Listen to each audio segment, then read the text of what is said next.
पु ल देशपांडे. व्यक्ती आणि वल्ली. नाथा कामत. नाथा कामत हे प्राणीमात्र माझ्या जीवनात का म्हणून आले आहे आणि दातात काहीतरी अडकावं तसं का अडकून राहिलं आहे. माझ्या मनात त्याच्याविषयी निश्चितपणाने कोणत्या भावना आहेत याचा अजून मलाच नीट उलगडा झालेला नाही आणि या जन्मातही होणार नाही. बाबा रे, तुझं जग निराळं आणि माझं निराळं. नाथा कामत कुलकर्ण्याच्या हॉटेलात हातातलं भज दोन्ही बाजूनी राणी छाप रुपया निरखून पाहावा तसं उलटून पालटून पाहात मला अनेक वेळा हताश होत होता सांगत होता. त्याच्या या असल्या वागण्यात दोन गोष्टी मला आवडत नाहीत. एक म्हणजे खायचा पदार्थ निरखून पाहत खाणं. नाथा कामताला ही फार वाईट खोड आहे. अर्थात आपले सर्व उसासे निश्वास इत्यादी माझ्यावर सोडण्यासाठी मला तो होऊन हॉटेलात घेऊन जातो आणि त्यामुळेच त्याचं भजच काय पण बटाटे पोह्यातला प्रत्येक पोहा आणि मातीत सोनं सापडावं तसा दुर्मिळ मार्गानं सापडणारा बटाट्याच्या वड्यातला बटाटा एक सहस्त्रांश जरी छोटा असला आणि तो निरखून पाहत राहिला तरी मला त्याबद्दल तोंड उघडता येत नाही. पण दुसरी न आवडणारी गोष्ट मात्र फार तापदायक आहे. मला कोणी बाबा या शब्दाचे हे बाबा, भो बाबा, बाबा रे हे संबोधन वापरलं की एकदम चीड येते. बाबा रे या शब्दानं वाक्याची सुरुवात करणारी माणसं ऐकणाराला एकदम खालच्या पातळीवर आणून बसवतात. बाबा रे या शब्दापुढे वाचा, तू अजाण आहेस बेटा, दुनिया काय आहे हे तू पहिचानलं नाहीस, हे भवसागर दुस्तर आहे, प्राण्या रामकथा रसपी अशासारखी अनेक वाक्य गुप्तपणाने वावरत असतात. नाथा कामताच्या वाक्यातला बाबा रे हा एवढा तिरस्करणीय अतएव त्याज्य जातीचा शब्द सोडला तर त्याचं जग निराळं आणि माझं जग निराळं ही गोष्ट 100% खरी आहे. मी राष्ट्रभाषेत गौ आदमी किंवा अल्ला घरची गाय होतो. मी अल्ला घरची गाय होतो आणि नाथा कामत हा अल्ला घरी असतात की नाही मला ठाऊक नाही, पण अल्ला घरचा मोर होता. सदैव आपला पिसारा फुलवून नित्य नूतन लांडोरीच्या शोधात.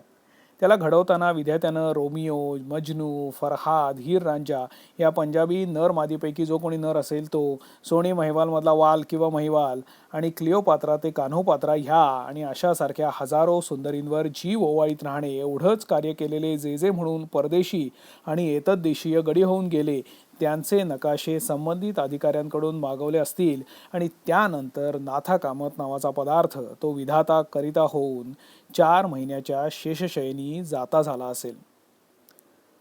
कुठल्याही शहर वस्तीतल्या रस्त्यातून नाथा कामताबरोबर चालत जाण्यापेक्षा गोबीच्या वाळवंटातून भर दुपारी अनवाणी धावत जाणं अधिक सुखावह आहे. पातळ लुगडं किंवा स्कर्ट गुंडाळून दृष्टीपथातून काहीतरी सरकल्यासारखं झालं की नाथा कामताचे पंचप्राण डोळ्यात येऊन गोठतात. गळ्यातलं आदामचं सफरचंद सुतार लोकांकडे लेवल मोजायचं यंत्र असतं त्यातल्या बुडबुड्यासारखं खालीवर व्हायला लागतं. मानेचा कोन उलटा फिरत 360 अंशाचा प्रवास करून येतो आणि वस्त्रान्वित वस्तू जरा देखण्यातली निघाली की नाथाच्या बुटाला चाकं लावल्यासारखा तो अधांतरी तरंगू लागतो. या तुर्यावस्थेतून सहज भावात यायला काही मिनिटं जावी लागतात.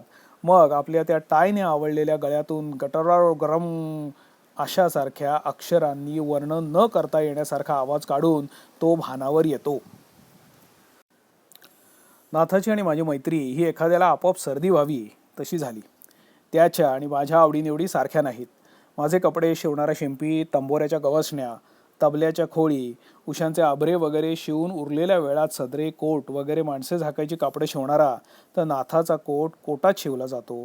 पॅन्ट भायखळ्याला होते, शर्ट सँडर्स टोस्टवरच्या स्पेशालिस्टाकडे. त्याला मेट्रोला कुठलं पिक्चर आहे, एलिझाबेथ टेलरची सध्या प्रकृती कशी आहे, रीटा हेवर्थ अधिक दाहक की जीना लोली ब्रिजिडा, ब्रिजित बार्दोची मापं वगैरे गोष्टींचा लळा. तर मी गावातल्या गावात व्यंकटेश टॉकीजमध्ये भक्त सुदामा पाहणाऱ्यांपैकी. त्याच्या माझ्या वयात खूप फरक आहे. तो आणि मी एका कचेरीत नोकरीला नाही तरी देखील उभ्या गावाला आमच्या मैत्रीची माहिती आहे. गावकरी मंडळींना वास्तविक हे अजब वाटतं. नाथा एरवी गावात फारसा मिसळणाऱ्यातला नाही. तो देहानं पारल्यात असला तरी मनानं चौपाटीवर नाहीतर रिक्लेमेशनवर असतो, कारण हिंदू कॉलनीतल्या गल्ल्यात किंवा शिवाजी पार्कवर तो आढळतो. गिरगाव रस्त्याला खोताची वाडी जिथे टांग जराशी मारते त्या नाक्यावर शनिवारी 5 ते 6:30 ट्रॅफिक पोलिसाची ड्युटी लावावी तसा तो उभा असतो. त्याचा थोरला भाऊ गणपती आणि मी एका वर्गातले. पण नाथा आणि गणपती हे भाऊ भाऊ आहेत हे केवळ वडिलांचं नाव आणि आडनाव ते लावतात म्हणून खरं मानायचं. गणपती मॅट्रिक झाल्यावर महिन्याभरातच पोस्टात चिकटला आणि गेली कित्येक वर्ष लिफाफ्याला स्टाम्प चिकटून राहावा तसा पोस्ट खात्याला चिकटून आहे. आणि नाथाच्या मात्र शेकडो नोकऱ्या झाल्या. त्यानं नोकऱ्या अधिक केल्या की प्रेम हे सांगणं बिकट आहे. नाथाच्या घरची उलटीच खूण ही ओळ नाथा कामताच्या घराला सगळ्यात जास्त लागू पडेल. वडील नाना कामत आणि आई कामत ही श्रावण बाळाच्या मातापितरांइतकीच सालस. नाना कामत अनेक वर्षापूर्वी अकाउंटंट जनरलच्या ऑफिसातून रिटायर होऊन बसले. जवळच्या पुंजीतून आणि अलिबाग जवळच्या खेड्यातली आपली आई वडिलांची शेतीवाडी घरदार विकून पार्ल्याला एक लहानसं घर बांधलं. त्यांच्या घराला कामतवाडी म्हणतात. हे एवढंसं घर आणि ती एवढीशी बाग याला कामतवाडी म्हणणं म्हणजे उंदराला ऐरावत किंवा टांग्याच्या घोड्याला हैग्रीव म्हणण्यासारखं आहे. नाना कामत हा देव माणूस. नाथाची आई ती म्हणजे केवळ माऊली. गणपती पोस्टाच्या खांबासारखा निर्विकार. मांडीला 3-3 वर्ष नवं धोतर न लावणारा, याही वयात चष्म्याच्या काडीला सूत गुंडाळणारा, पोरांच्या पाठीत हात वर करून धपाटे देखील न मारता येणारा. नंबर 2चा सदाशिव देखील तसाच. हा सदाशिव कुठल्या तरी आगीच्या विमा कंपनी आहे, पण स्वभावानं जळाहूनही शीतळू. रस्त्यात हे भाऊ एकमेकांना दिसले तर मान वर उचलून देखील पाहत नाहीत. त्यानंतरच्या भगिनी व्हर्नाक्युलर फायनलपर्यंत शिकल्या. एके दिवशी भोल्यावर चढल्या आणि सासरी गेल्या. शेवटला हा नाथा. हा मात्र अनेक वर्ष मुंजाच राहिला. अनेक पिंपळांवर बसला, पण ह्यालाच पिंपळांनी झपाटलं आणि शेवटी एकदा, पण ती कथा पुढे येतेच आहे. तुम्ही तरी आमच्या नाथाला जरा सांगून पहा, त्याचं तुमचं रहस्य आहे नाही म्हटलं तरी. नाना कामत डोळ्यात पाणी आणून मला सांगत. आमचं घर टाकून 4 घरं पलीकडे नाना कामतांची ही कामतवाडी. मी काय नाथाला सांगणार? तो जे जे काही मला सांगतो ते तुम्हाला सांगितलं तर पुढच्या महिन्याची पेन्शन आणायला देखील तुम्ही जाणार नाहीत. सगळं मी जरा स्वगतच म्हणत होतो. उघड मात्र बघू अहो लग्न हा देखील योग आहे अशी वगैरे टाकत वाक्य मी असे. नाथा मात्र मला सारखं काही ना काहीतरी सांगत असतो हे मात्र खरं. माझ्या व्यक्तिमत्वात ही काय गोम आहे मला कळत नाही. माझ्यापाशी अनेक लोक आपली अंतःकरणं उघडी करतात. नाथा कामत हा स्वतःविषयीच्या हजारो गैरसमजांचा 2 पाय फुटलेला एक होल्डॉल आहे. बायकांनी आपल्याकडे पाहिलं रे पाहिलं की त्या आश्रम हरणींसारख्या विद्ध होतात असं त्याला इमानानं वाटतं. विद्ध, आश्रम हरणी हे सगळे शब्द नाथाचेच. त्याची शब्दसंपत्ती मात्र बृहस्पतीला त्याच्या आसनावरून खेचून काढील अशी आहे. आम्ही आयुष्यात स्त्री हा पदार्थ पाहिला, पण नाथानं जसा पाहिला ते ज्ञात्याचं पाहणं. नॉर्मा शिअररच्या डोळ्यांना हेडी लमारचं नाक लावलं आणि बेट डेव्हिसची हनवटी चिकटवली की केशर कोळवालकर होते. क्लॉडेड कोलबर्टची जीवणी, लिज टेलरच्या पापण्या, इंग्रिड बर्मनचा ओव्हरऑल गेटअप मिळून आणखी कोणीशी होते असं त्याचे सिद्धांत आहेत. त्याचे एक खास मित्रांचं वर्तुळ आहे. त्याला तो आपली गँग म्हणतो. त्या गँगमध्ये नाथाला कोणी किलर म्हणतात, कोणी बायोलॉजिस्ट म्हणतात. नाथा अशा वेळी खुश असतो. बाबा रे, नाथा मला सांगत असतो, दोष माझा नाही, त्या दिवशीचीच गोष्ट घे. वेलकम स्टोअर्समध्ये मी बेल्लेट्स आणायला गेलो होतो. शरयू सेफ्टी पिना आणायला आली होती. काय सेफ्टी पिना? कोण? शरयू. माझ्या या अज्ञानजन्य प्रश्नानंतर नाथाचे डोळे एकदम ऊर्ध्व लागल्यासारखे वर गेले. माझ्या 37 वर्ष पेन्शन भोगलेल्या एका काकाचे डोळे असे एकदाच आयुष्यात झालेले होते शेवटी मरताना. त्यानंतर तासाभरातच मंडळींनी टापशा बांधून घेतल्या. नाथाचे ते तसले डोळे पाहायची मला सवय आहे. कुठली तरी सरला विमला धरून तो कथेचा पूर्वरंग सुरू करतो आणि माझ्या कोण सरला कोण विमल या न चुकता होणाऱ्या अजाण सवालानंतर त्याला हटकून तसा ऊर्ध्व लागतो. काही वेळानं डोळे खाली उतरवून नाथा इहलोकात आला आणि मेलेल्या उंदराकडे आपण ज्या दृष्टीने पाहतो तसं माझ्याकडे पाहत म्हणाला, पार्ल्यात इतकी वर्ष राहून तुला शरयू ठाऊक नाही? हे म्हणजे हॉलिवूडमध्ये राहून ग्रेटा गार्बो कोण हे विचारण्यासारखं आहे. नाथा, पार्ल्याला हॉलिवूड म्हणणं म्हणजे जाऊ दे, पण खरंच तुला शरयू ठाऊक नाही पार्ल्यात इतकी वर्ष राहून? नाथा, शरयू म्हणजे काय पार्लेश्वराचं देऊळ आहे की नामजोशाची खानावळ की पार्ल्याच्या प्रत्येक सुपुत्राला ठाऊक? शिवाय तू म्हणतोस ती कुठली शरयू? पार्ल्यात 70 शरयू असतील. होय मित्रा, हे त्याचं संबोधन मला एक आवडत नाही. पुंडरिकानं त्याचा तो चंद्रापीड का कोण होता त्याच्याशी बोलावा अशा थाटात तो मला माझ्या एतद्विषयक अज्ञानाची कीव करताना मित्रा असं म्हणतो. शरयू खूप आहेत, असतील, होतील, पण आताचा विषय असलेली शरयू एकमेवा द्वितीयम. नाथा बोलायला लागला की ऐकत नाही. आणि ती तुला ठाऊक नाही? नाही, मी उतरलो. तू मुसलमान होतास का या औरंगजेबाच्या प्रश्नाला संभाजींनी ह्याच देटाईने उत्तर दिलं असेल. नाही. अरे तुझा दोष नाही बाबा रे, तुझं जग निराळं आणि माझं निराळं. हे वाक्य मी त्यानंतर आणि त्यापूर्वी शरयू, कुमुद, शालिनी, बेबी, कुंदा अशा अनेक संदर्भात स्पष्टीकरणासह ऐकलं होतं. शरयू, तुला ठाऊक नाही, सोनारी रोडवरचा तो लांडगा आहे की नाही ठाऊक? लांडगा? आमच्या पार्ल्यातला डुकरं, गाढवं, पाळीव आणि कलंगी कुत्री आणि कुणा अनामिक मारवाड्याच्या भर बाजारात ठाण मांडून ट्राफिक अडवणाऱ्या आणि काही म्हाताऱ्या डोळ्यांना शेपटीची सोय करणाऱ्या गायी हा प्राणी संग्रह मला परिचित आहे. पण या हौसेनं लांडगा बाळगणारा गाढव पार्ल्यात राहत असेल अशी मला कल्पना नव्हती. कोण लांडगा? तो बाईसाहेब प्रधान हे माणसाचं नाव धारण करून सब रजिस्ट्रार नावाचा हुद्दा मिरवणारा जंतू. अविवाहित तरुणींच्या बापांविषयी बोलताना नाथा कामताच्या जिभेवर साक्षात सरस्वती केस मोकळे सोडून शंकराकडून रुंडमाळा उसने आणून गळ्यात घालून नाचत असते. त्या प्रधानांच्या निवडुंगात ही जाई फुलली आहे, भांगेत तुळस या मराठी वाक्प्रचाराला एक तेजस्वी भावंड बहाल करीत नाथा कामत म्हणाला. मागे एकदा सरोज केरकर नावाच्या हृदयदुखीच्या घराण्याच्या संदर्भात बोमलांच्या काड्यांच्या जुडग्यात केवढा आला आहे असं म्हणाला होता. तिच्या बापाचा उल्लेख हिप्पोपोटॅमस याखेरीज केला नाही या माणसाने. बरं, मी काय सांगत होतो? लांडगा. हां, तर त्या लांडग्याची मुलगी शरयू प्रधान टायची गाठ सैल करून भांगातून करंगळी फिरवीत नाथानं कथा पुढे चालवली. मी वेलकम स्टोअर्समध्ये ब्लेड्स घेतल्या, शरयूनं पिना घेतल्या डझनभर. वेलकम स्टोअर्सचा शितू सरमळकर ठाऊक आहेस तुला? मालक ना? हो. पुढल्या बशीतलं एक भजं चटणीत चिरडून शितू सरमळकराला चिरडल्याच्या थाटात नाथा म्हणाला, बैल साला, ब्लेड्स हा पुरुषोपयोगी पदार्थ सोडलास तर बाकी सर्व स्त्री उपयोगी वस्तूंचा व्यापार करणारा हा एक पाजी इसम आहे. या पार्ल्यात तरी कोणाला तरी सांगायला नको का? त्याच्या दुकानात गुलाबाच्या ताटव्यासारखं बायकांचं गिराईक सदा फुललेलं असतं, पण हा कोरडा ठणठणीत, नाकावर शेंदूर लावतो आणि कमरेखालचा देह साबण चोऱ्याची पिशवी भरल्यासारखा आहे. अर्ध्या विजारीत कोंबून बेंबीपर्यंत उघडी पैरण घालतो. शितू सरमळकराचं हे वर्णन खरं आहे, पण त्याचा संदर्भ मला कळेना. नाथा तोंडानं थैमान घालीत होता.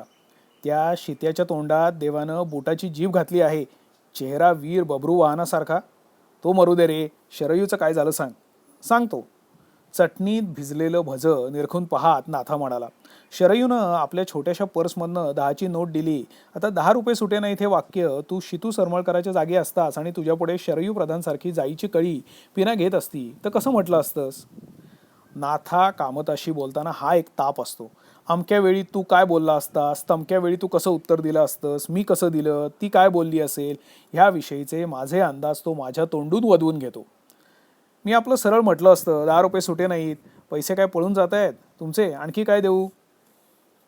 शाब्बास. म्हणूनच तू शितू सरमळकर नाहीस आणि तो गेंडा स्त्रियोपयोगी स्टोअर्स चालवतो. त्या राक्षसानं ती 10ची नोट शरयूच्या अंगावर फेकली आणि सर्दी झालेल्या रेड्यासारखा त्याचा तो आवाज, तसल्या आवाजात तो तिला म्हणाला, 3 दमडीच्या वस्तू घेता आणि 10च्या नोटी काय नाचवता? शितू सरमळकर हे वाक्य शरयू प्रधानला म्हणाला. बोल आता. मी काय बोलणार? मी आपला सर्दी झालेल्या रेड्याचा आवाज कसा असेल याचं ध्वनिचित्र मनाशी ऐकायचा प्रयत्न करीत होतो. बोल, गप्प का? अशावेळी तू काय केलं असतंस? नाथा. त्या सरमळकराच्या काउंटरवर मूठ आपटून त्याच्या काउंटरची काच फोडली असती. हे वाक्य मी नाथाला जरा बरं वाटावं म्हणून म्हटलं. एरवी शितू काका सरमळकरांविषयीचं माझं मत इतकं वाईट नाही. त्यांच्या दुकानात फुलणारा गुलाबांचा ताटवा मी देखील पाहिला आहे. त्याला त्याचे निम्मे दुकान विस्कटायला लावून शेवटी 5 नया पैशांची देखील वस्तू न विकत घेता जाणारी ती गुलाबं त्याचं डोकं कसं काय फिरवत नाहीत याचंच मला नवल वाटतं. 3 आण्यांच्या पिनांना 10ची नोट देण्यातली गैरसोय मला पटत होती, पण समोर नाथा फकीराच्या हातातल्या धुपासारखा उसासत होता. माझ्या मुठीनं सरमळकराचा काउंटर फोडण्याच्या कल्पनेनं त्याला खूपच समाधान झालं. बाबा रे, देअर यू आर. माझं अंतःकरण उघडं करून तुला या साऱ्या गोष्टी सांगतो ते ह्याच्याचसाठी. तुझं जग निराळं आणि माझं निराळं, आणि तरीसुद्धा तुझी आणि माझी वेवलेंथ ही अशी जमते. वेवलेंथ म्हणजे माझ्या हृदयात लागणारं स्टेशन तुझ्याही हृदयात लागू शकतं. नाथा आता उपमांच्या शोधार्थ रेडिओ विभागात शिरला होता. लगेच उसळून म्हणाला, तू काय फोडली असतीस? म्हणजे ती काच ना? मी त्याचं काय केलं माहितीये? तोंड फोडलं असतं. अरे फोडलं म्हणजे मारामारी केलीस? नाथा मारामारीत पडणं शक्य नाही याची मला खात्री होती, कारण त्याचा भांग विस्कटला असता. मारामारी?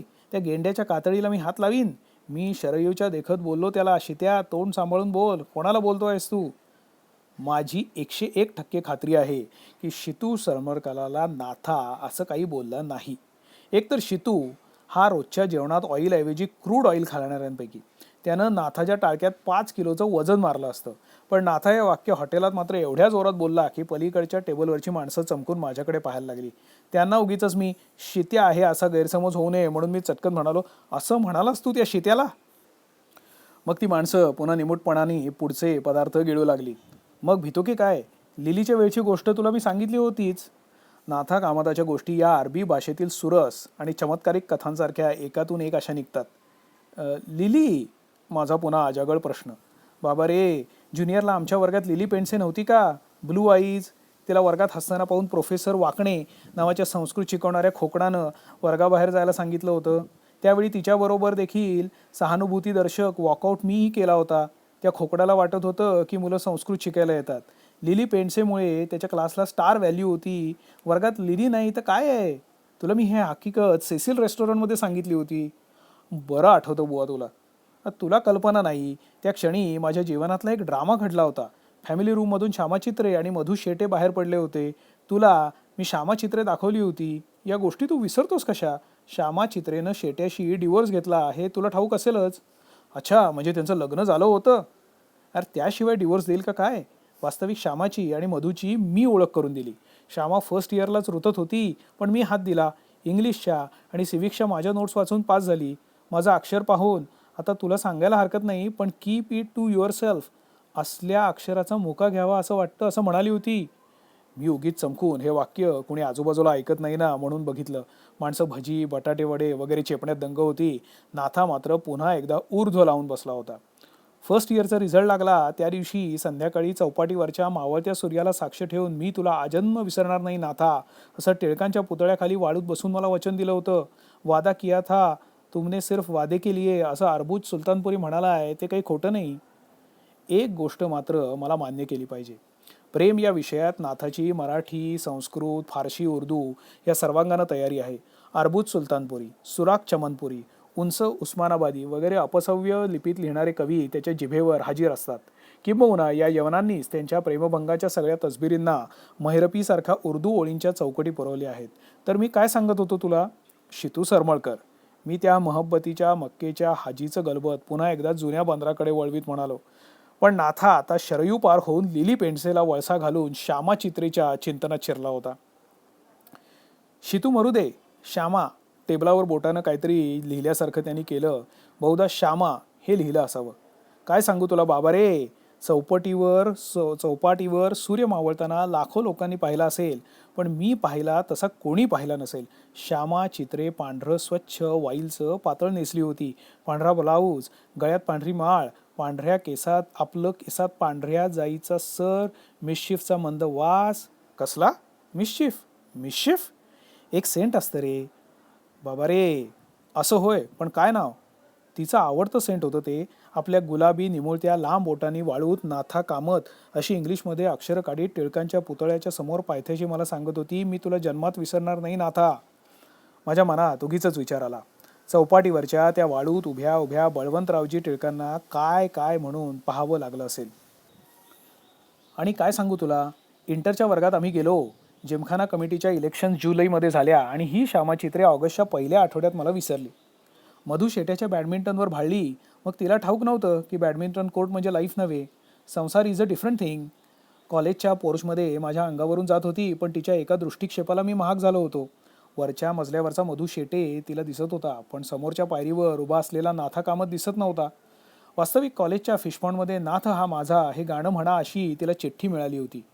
इंटरच्या गॅदरिंगला मधुकर वनवन करीत गुंजारवाला ही चिठ्ठी मिळाल्यावर ती बेवफा मधु शेटेकडे पाहून हसत होती असं मला शांता गोळेनं सांगितलं. मी गॅदरिंगवर बहिष्कार घातला होता. फक्त व्हरायटी एंटरटेनमेंटच्या प्रोग्रामला मी गेलो होतो. शांता गोळेला प्रामिस दिलं होतं मी तसं. कसलं? तिच्या भावगीत गायनाला मी पेटीचा सूर धरला होता. तू पेटीही वाजवतोस वाटतं नाथा. मी शांता गोळेला टँजंट मारून नाथाला दुसऱ्या दिशेला लावावा म्हणून म्हटलं. नुसता सूर धरू शकतो, नाथानं प्रामाणिक कबुली दिली. काळी 5 पट्टी होती तिची. तू बोलल्या विना मी गायली होती. शशी पाटणकर वायलीन, दामू पर्वते तबल्याला आणि मी पेटीचा सूर. शांताचा आवाज म्हणजे बाबा रे, कल्पना नाही तुला. असला आवाज शतकाशतकात एखादाच येतो. टाचेपर्यंत लांब शेपटा होता तिचा. टाचेपर्यंत लांब शेपटा आणि शतकाशतकातला आवाज यांचा अर्थार्थी काहीही संबंध नव्हता, पण एकाच फिल्मवर दोन दोनदा फोटो काढल्यावर होतं तसलं ते बोलणं ऐकण्यात मी सरावलो होतो. शांता गोळे म्हणजे तू नर्गिसचं फूल पाहिलं आहेस? नर्गिस नावाचं फूल असतं हे मी प्रथम आज तुझ्याकडनं ऐकतोय. तू उर्दू पोएट्री वाच. कसल्या तरी आठवणीनं मोरासारखा आपलाच खांदा शहरवीत नाथा म्हणाला. शांता गोळे म्हणजे चमनमध्ये बहार आल्यावर नर्गिसवर शबेरात संपल्यावर पडलेलं शबनम होतं. काय सांग पुन्हा? अरे शांता गोळे म्हणजे चमनमध्ये बहार आल्यावर गुले नर्गिसवर शबेरात संपल्यावर पडलेलं शबनम होतं. बाबा रे, नाही कळणार तुला. तुझं जग निराळं नि माझं निराळं. अरे हमारे बगीचे में पैदा हुआ फुल दणाणा किंवा अटो दिलबहार या पलीकडे माझे उर्दू कधी गेलेलं नव्हतं. नाथाच्या वाक्यातलं एक अक्षर मला कळलं नव्हतं, तरी देखील शांता पुराण नको म्हणून मी उगीच म्हटलं. आहा काय सिमिली आहे. पण माझ्या या आग्रहानं या वाक्यानं नाथा पेटला. बाबा रे, तू पाहिलं नाहीस तिला? She walked in beauty like a starlit night. Natha इंग्रजीत शिरला. सेसिलमध्ये रात्री 12पर्यंत बसून मी सॉनेट लिहिलं होतं तिच्यावर. त्यावेळी हॉटेल 11ला बंद होत नसत. सध्या अभ्यंकर बसला होता माझ्यासमोर. सध्या त्यानं ती कविता टाईप करायला म्हणून नेली. त्याचा बाप सॉलिसिटर आहे. त्याच्या घरी टाईपरायटर होता. कविता टाईप केली आणि स्वतःची म्हणून पाकिटात घालून शांताच्या हातात दिली. हा शुद्ध हलकटपणा आहे. मी तरी आता आणखीन काय बोलणार. चलता है चमन में बाहर आई तर बुलबुल रोया. नाथा पुन्हा कुठल्या तरी उर्दू कवीच्या गोंड्याला लटकला. चालायचंच, चहा थंड होतोय बघ. मी त्याला पुन्हा एकदा पृथ्वी तलावर खेचला. पण नाथा अजून हिंदकळतच होता कुठेतरी. त्याच्या मेन लाईनीवर त्याला आणायचं म्हणून मी त्याला विचारलं, मग त्या शरयू प्रधानचं काय झालं? हो, झोपेतनं जागा झाल्यासारखा नाथा म्हणाला. मी शितू सरमळकराच्या अंगावर 4 आणे भिरकावले. कीप द चेंज म्हणून सांगितलं. शरयूची नोट तिच्या हातात दिली. तिच्या बोटांचा स्पर्श झाला आणि बिटवीन यू अँड मी तुला सांगतो अक्षरशः महिरलो. काय झालो? महिरलो. मराठी भाषेत असलं काही क्रियापद आहे याचा मला पत्ताही नव्हता. महिरलो म्हणजे? तुला महिरणं ठाऊक नाही? एखाद्या भिकाऱ्याच्या फाटक्या गंजी फ्राकाकडे पाहावं तसं त्यांनी माझ्याकडे पाहत प्रश्न केला. अरे महिरणं, तुला कधी मुंग्या आल्या आहेत का? अरे खूप वेळा. वातामुळे होतं ना तसं. मी इहलोक सोडायला तयार नव्हतो आणि नाथा सारखा आपला चंद्रलोकात. अरे तुला वातामुळे होत असेल, तरुणीचा पहिला स्पर्श ज्याला झाला नाही त्याला महिरणं म्हणजे काय कळणार नाही. उगीच वाद नको म्हणून मी तो अपमान त्या लठ्ठ कपातल्या चहाबरोबर गिळला. तरुणीचा पहिला स्पर्श म्हणजे काय ते न कळायला मी काही जरट विवाह केलेला नव्हता. सुमारे 14 वर्षापूर्वी डोळ्यात पुरल्या होमाचा धूर जात असताना अजीर्ण झालेल्या बेडकासारख्या आवाजाच्या त्या भज्जीनं माझ्या शेजारच्या पाटावर बसलेल्या तरुणीला हाताला हात लाव म्हटलं होतं आणि त्या नभोडा की काय म्हणतात त्या नमुन्याच्या तरुणीनं तुपाचा द्रोण होमात उलटा करताना माझ्या हाताला हात लावला होता. त्यावेळी माझ्या शरीराला झालेली झिंझिणी मी इतक्या वर्षात विसरलो नव्हतो. पण त्याला महिरणं म्हणतात हे मला काय ठाऊक. शरयूच्या त्या स्पर्शानं बाबा रे, मी फुलून आलो आणि तिथून आमचा परिचय वाढला. तिच्या शेजारी बसून बेदिंग ब्युटी पिक्चर पाहिलं होतं मी मेट्रोला. ती लांडग्याबरोबर आली होती. योग पहा. तिच्या शेजारची खुर्ची माझी. लांडग्याच्या स्वप्नात देखील नसेल की आपल्या पलीकडे आपला भावी जावई बसलेला आहे. काळोखात मी हळूच तिच्या हातावर चॉकलेट ठेवलं. हात जरा खरखरीत लागला. म्हणजे तेवढ्यात तुझ्या शेजारी तो गेंडा आला की काय? लांडगा. मग अजून मी बेदिंग ब्युटीचा पुढला भाग पाहिलाच नाही. उगीच सीन नको म्हणून कॅडबरीचं उरलेलं पाकिट तिथेच टाकून निसटलो. प्रेमात फार सावध असावं लागतं रे बाबा. बाबा रे, तुला नाही कळणार. त्यानंतर बाजारात एकदा ती दिसली होती. तिच्याबरोबर लांडगा होताच. पिशवी हातात धरून शरयू उभी होती. पाठमोरी होती. पण तिच्या पाठीवरच्या 2 शेपट्यांच्या साईजवरून मी बरोबर ओळखलं की हीच ती शरयू. हे मात्र खरं आहे. काही माणसं गुळगुळीत नाण्यावरून देखील शक, सन, शतक, विक्रमराजा, शालिवाहन वगैरे सगळ्या गोष्टी ओळखतात. तसा नाथा शेपट्याचा डौल, पिवळा गुलाब खोचायचा अँगल, सँडलच्या टाचा एवढ्या पुराव्यावरून त्या गोष्टींच्या मालकिणीचं नाव ओळखतो. उद्या विलेपार्ले ते गिरगाव वार्डापर्यंतच्या तमाम तरुणी बुरखा घालून हिंडल्या तरी नाथा नुसत्या त्यांच्या टाचांवरून किंवा चालींवरून त्यांची नावं आणि घर नंबर सांगेल. सुमारे 15-20 वर्षाच्या समस्त तरुणींची त्याच्यापाशी संपूर्ण शिरगंटी तयार असते. आयुष्यात विलेपार्ले ते चर्चगेट हा प्रवास त्यानं एका लोकलमधून अखंड बसून केला नाही. गाड्यांना गर्दी नसे त्या काळात देखील त्याचा 5 फूट बोर्डावर उभा राहायचा होता.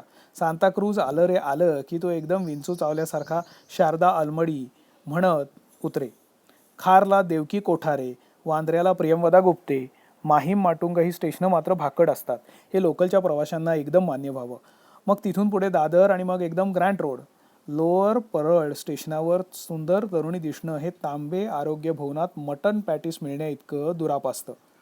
लोकल गाड्यातील सौंदर्याची आयात निर्यात या विषयावर नाथा कामताला मुंबई विद्यापीठाचा डॉक्टरेट सहज मिळाला असता आणि इतर अनेक प्रबंधांसारखा तो लोकलज्जेस्तव अप्रकाशित ठेवण्याचा खटाटोप देखील करावा लागला नसता.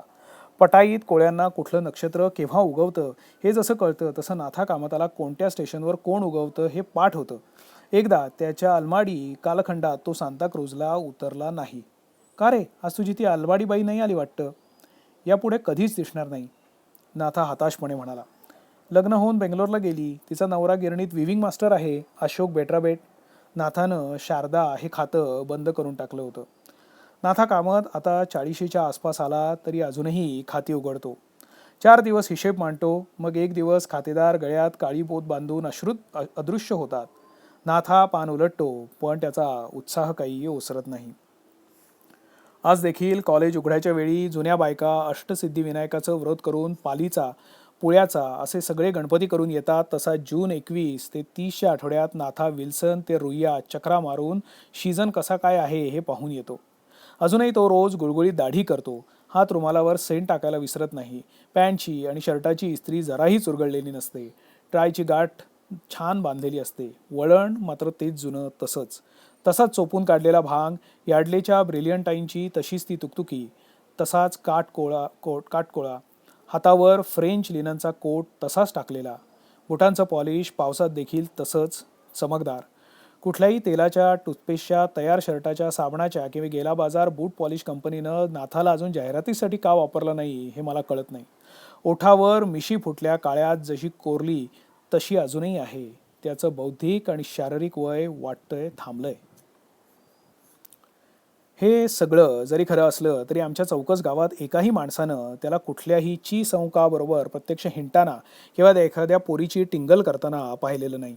एखादी कविता वाचत जावं तसं तो तरुणींना आपादमस्तक वाचत जातो आणि मनाशी अन्वयार्थ लावतो. त्याच्या दृष्टीत पाप नाही.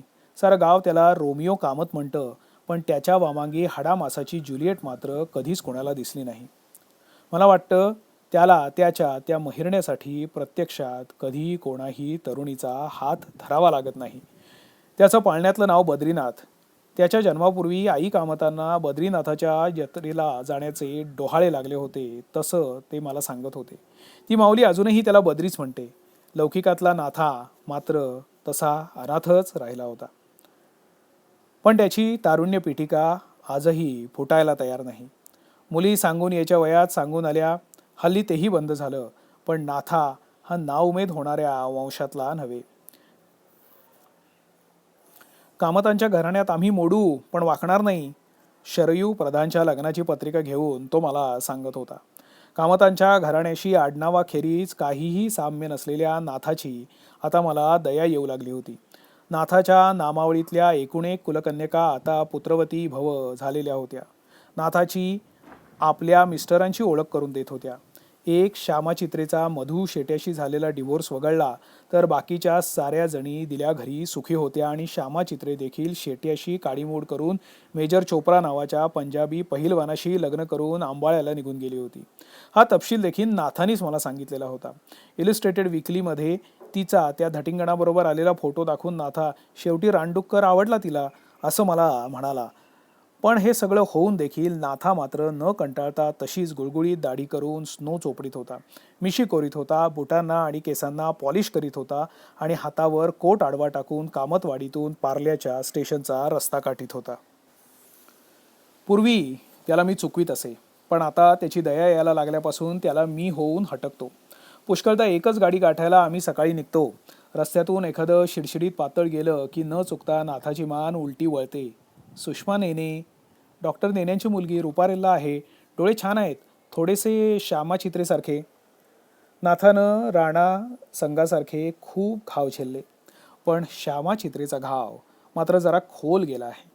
कदाचित चौपाटीवरची ती टिळकांच्या पुतळ्याजवळून वाळूमध्ये नाथा कामत ही इंग्रजीमध्ये लिहिलेली अक्षरं कोरण्याची गोष्ट खरी देखील असेल, आणि नसली तरी तरी खरी असू दे असं मला वाटायला लागलं.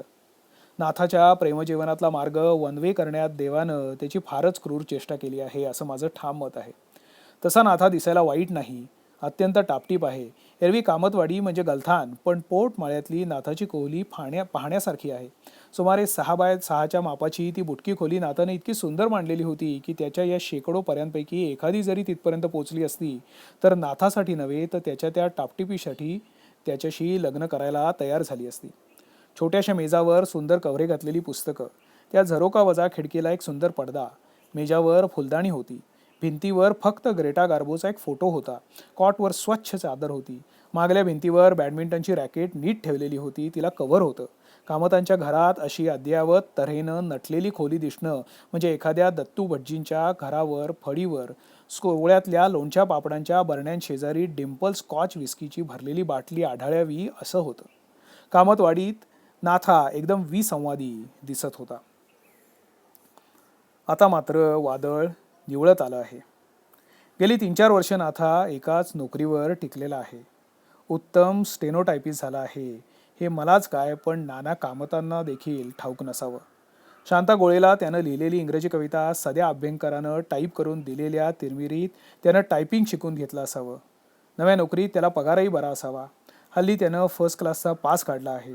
संध्याकाळच्या जेवणाला आताशा पंक्तीला असतो. पुतण्यांना कॅडबरीचं चॉकलेट वगैरे आणून देतो. आमच्या घरातली पिलावळ देखील नाथा काका गुड मॉर्निंग म्हणते. नाथानंच त्यांना हे शिकवलं. भावांचे संसार फोफावत चालले आहेत. नाथा खाली मान घालून आता जेवतो आणि वरच्या खोलीत जाऊन स्वस्थ पडतो. केसांचे आणि बुटांचे पॉलिश आता केवळ आदतचे मजबूर म्हणून चालत असावं. एका रविवारी सकाळी 8च्या सुमाराला फाटक उघडून नाथा माझ्या घरी आला. काहीतरी खाजगी बोलायचं आहे म्हणून त्याने मला बाहेर काढलं. काय लग्न बिग्न जुळले की काय नाथा भाऊजी, ही म्हणाली.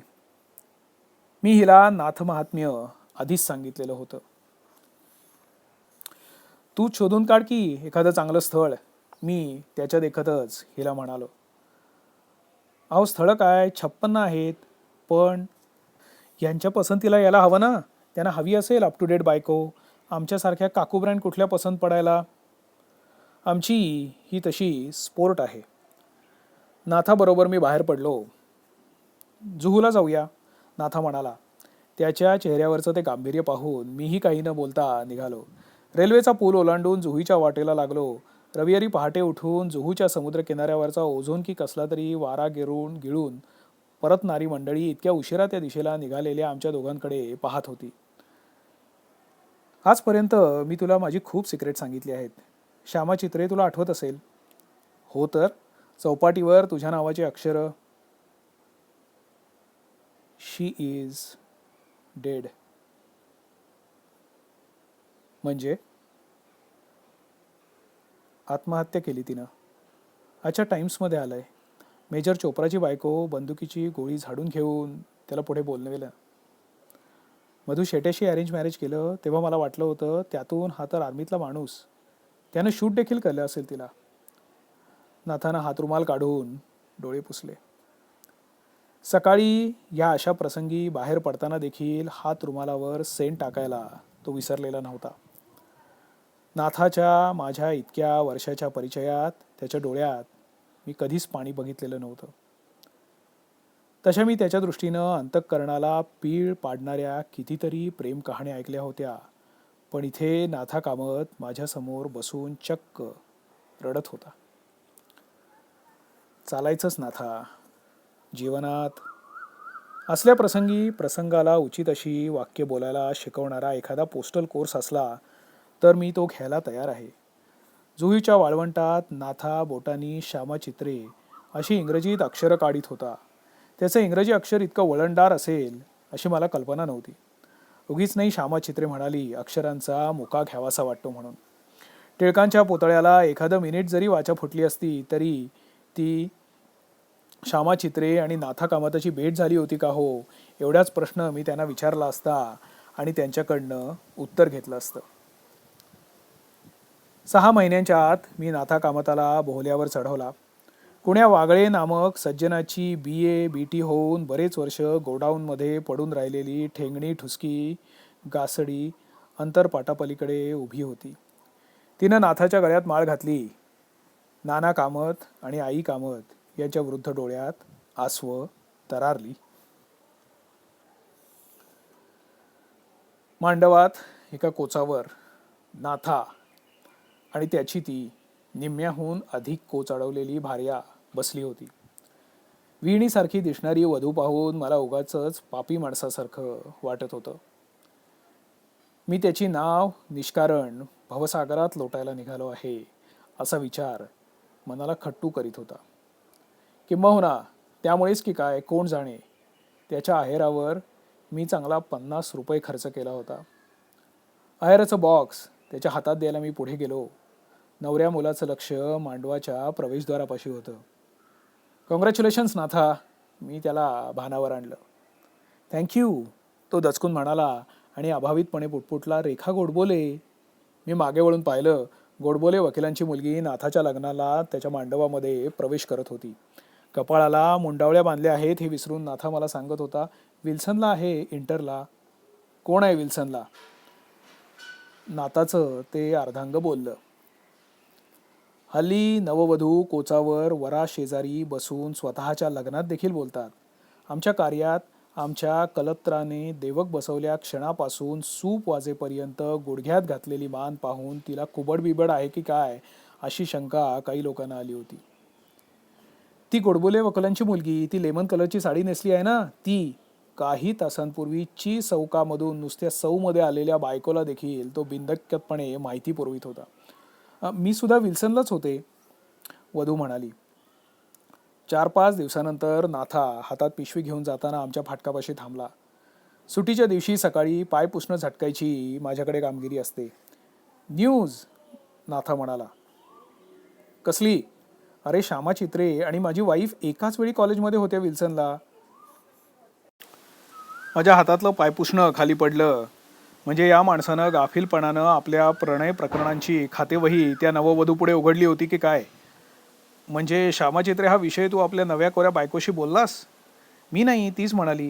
हां, मी इंटरला होतो ना, तेव्हा ती फर्स्ट इयरला होती. लेडीज कॉमन रूममध्ये इंटरच्या मुली श्यामा चित्रेला माझ्यावरून चिडवत होत्या म्हणे. तिला सगळं आठवतंय. मग ही मुलगी म्हणजे तुझी ही वाईफ त्यावेळी तुझ्या नजरेत कुठे भरली नाही ती? बाबा रे, त्यावेळी श्यामा चित्रेपुढे मला सारी दुनिया झूट वाटत होती. जाऊ दे रे, बुलबुल के गम का यह दास्तां बुलबुल ने सुनाया और सुना भी बुलबुल ने. जुम्मा मशिदी म्हणूनच गेला आहे. पण तू तुझं श्यामावर प्रेम वगैरे होतं असं काही बोलला नाहीस ना नाथा? अनेक वर्षांचा सांसारिक अनुभव हातात पाय पुसणं घेऊन बोलत होता. अच्छे छे, उलट मी तिला हसरत खंजिरीचा शेर ऐकवला. बुलबुलने गुल देखा. हे बघ, मराठीत सांग. म्हणजे चमनमध्ये बुलबुल गात होता. अनेक फुलं त्याच्याकडे आशेने पाहत होती, आरजू करीत होती, इंतजार करत होती. कसला जार करत होती? इंतजार, अरे म्हणजे वाट पाहत होती. पण बुलबुल आपल्या गाण्यात मस्त होता. फुलं फुलली, कुस्करली, पण बुलबुलानं त्यांचा एकही दाग दिलाला लावून घेतला नाही. काही समजलं नाही काय बोलतोस ते, काय म्हटलास ते. पण तिला संशय नाही ना आला? संशय? उलट खुश झाली. बाबा रे, बायकांच्या दिलाला फुंकर कशी घालावी हे तुला नाही कळणार. बापा रे, तुझं जग निराळं आणि माझं निराळं, नाथा मला सांगत होता.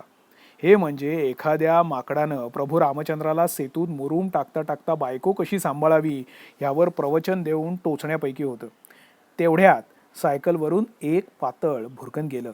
मानेचा 360 अंशाचा कोन गरकन फिरवून नाथा म्हणाला, ललिता दिघे, काय कॉम्प्लेक्शन आहे ना? अच्छा, चल जातो. नाथा निघाला. मी पाय पुसणं अधांतरी धरून थक्क होऊन त्याच्याकडे पाहत होतो. लगेच 10 पावलं टाकून तो परतला आणि पिशवी माझ्या डोळ्यांपुढे नाचवीत पुसता झाला. साबुदाणे कुठे मिळतात रे? साबुदाणे? अरे हो, वाईफला उद्या उपास आहे एकादशीचा. किराणा भुसार मालाचं दुकान अशी पाटी असलेल्या कुठल्याही दुकानात मिळतात. आणि हे बघ, शितू सरमळकराच्या वेलकम स्टोअर्समध्ये मिळत नाहीत, नाहीतर तिथे तुला दिसायचा एखादा ताटवा. नाथाचं लक्ष माझ्या बोलण्याकडे नव्हतं. मगाशी सायकलवरून निघालेलं ते ललिता दिघे की कुणाचं पातळ आता पदराच्या जोडीला शेपटा उडवीत उलट दिशेला वळलं होतं आणि नाथाची मान पुन्हा 360 अंशाच्या कोनात फिरली होती आणि त्याच्या गळ्यातून पुन्हा तो आवाज निघत होता, गटर गरम.